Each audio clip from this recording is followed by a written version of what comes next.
मित्रों, हातिम ताई के इस कहानी में अब तक आप लोग हुस्न बानो के 7 सवालों में से 4 का जवाब पहले की कहानी में सुन चुके हैं। हातिम अब 5वें सवाल का जवाब लाने जा रहा है। पहले की सभी कहानियों का लिंक डिस्क्रिप्शन में है, आप लोग पहले की कहानियों को वहां से देख सुन सकते हैं। अब हातिम हुस्न बानो के 5वें सवाल का उत्तर लाने के लिए आगे ही चलता गया। थोड़े दिन बाद वह एक शहर में पहुंचा।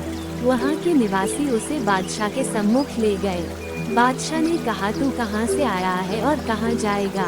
हातिम ने उत्तर दिया, बरखज सौदागर की बेटी हुस्न बानो ने शाहाबाद से कोहनिदा का संदेश लेने भेजा है। यदि आप इसके विषय में कुछ जानते हो तो मुझे बता दो, बड़ी कृपा होगी। बादशाह ने कहा, कोहनिदा का संदेश कोई संदेश नहीं जो तुझे बता दूं, परंतु हाँ, कुछ दिन तू यहाँ निवास कर तो अपने आप जान जाएगा। ये बात हातिम की समझ में आ गई और वो उसी शहर में ठहर गया। एक दिन दरबार में बैठे हुए बादशाह और हातिम कुछ वार्तालाप कर रहे थे कि अचानक आवाज सुनाई पड़ी, जल्दी आ, जल्दी आ। ये सुनकर शहर से एक युवक दौड़ने लगा, तो उसके घर वालों ने तत्काल ही भागकर उसे चारों ओर से घेर लिया। देखा तो उसका मुंह लाल पड़ रहा था और वह कोहनिदा की ओर भागा जा रहा था। हातिम ने भी जब ये दृश्य देखा तो पूछने लगा, भाइयों, इस मनुष्य को क्या हो गया है? कई लोगों ने बताया, इसके लिए कोहनिदा से निमंत्रण आया है। कुछ सोचकर हातिम ने उसे पकड़ लिया और पूछने लगा, अरे भैया, तू सबको कहाँ भगाए लिए जा रहा है, कुछ बता तो सही। परंतु उसने कुछ भी उत्तर न दिया और हातिम के हाथ से छूटकर पहाड़ की ओर भाग गया। ये देख हातिम भी उसके पीछे भागा। इतने में वह युवक और पहाड़ दोनों ही लोप हो गए। तब हातिम नगर में लौट आया। तब हातिम ने लोगों से पूछा, क्यों भाई, तुम लोगों को उस युवक की चिंता नहीं? तुम लोग आनंद मना रहे हो।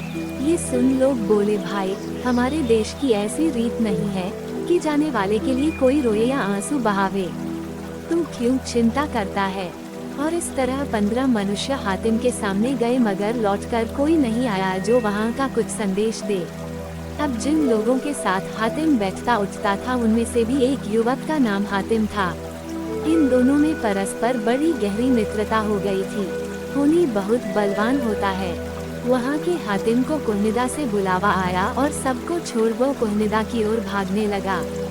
उसके घर वाले उसके पीछे लगे, जिसमें से हातिम भी शामिल था।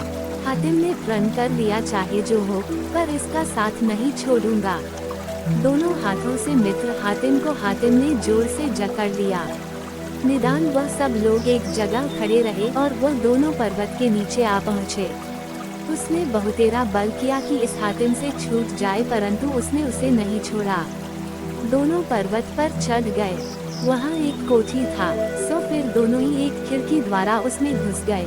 उधर वह दोनों जब कोठी के भीतर पहुँचे तो पहले तो एक हरी घास की जमीन मिली, जिसमें पांव रखते ही वह युवक पछाड़ खाकर गिर पड़ा।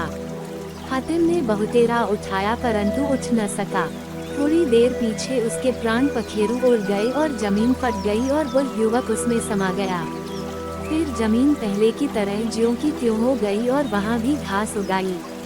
हातिम ने सोचा कि मैंने अब कोहनिदा का संदेश पा लिया, यहाँ से चलना चाहिए। परंतु 7 दिन खोजने पर भी खिड़की न मिली। भूख प्यास से व्याकुल एक ओर चलता ही गया तो नदी मिली, जिसमें चांदी के समान श्वेत जल बह रहा था। उस नदी में एक नाव पड़ी थी, उसी के सहारे किनारे पर दूसरी ओर आ गया और चल दिया।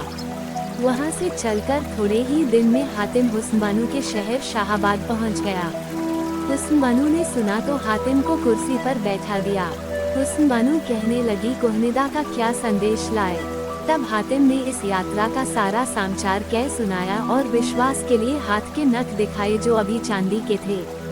हुस्न बानो धन्य धन्य पुकार उठी और बड़ी ही प्रसन्न हुई। हातिम वहाँ से चलकर मुनीर शामी के पास पहुँचा और 10-12 दिन ठहरा। फिर नहा धोकर नवीन वस्त्र पहन हुस्न बानो के पास पहुँचा और बोला, हे बरखज सौदागर की बेटी, अब तेरा छठा सवाल क्या है, मुझे बता। हुस्न बानो बोली, जल मुर्गी समान एक मोती मेरे पास है, ऐसा ही दूसरा मोती लाकर दे। हातिम ने कहा, उस मोती को मुझे दिखा दीजिए, तभी तो दूसरा मोती इसके बराबर का लाऊंगा। ये सुनकर हुस्न बानो ने वो मोती दिखा दिया।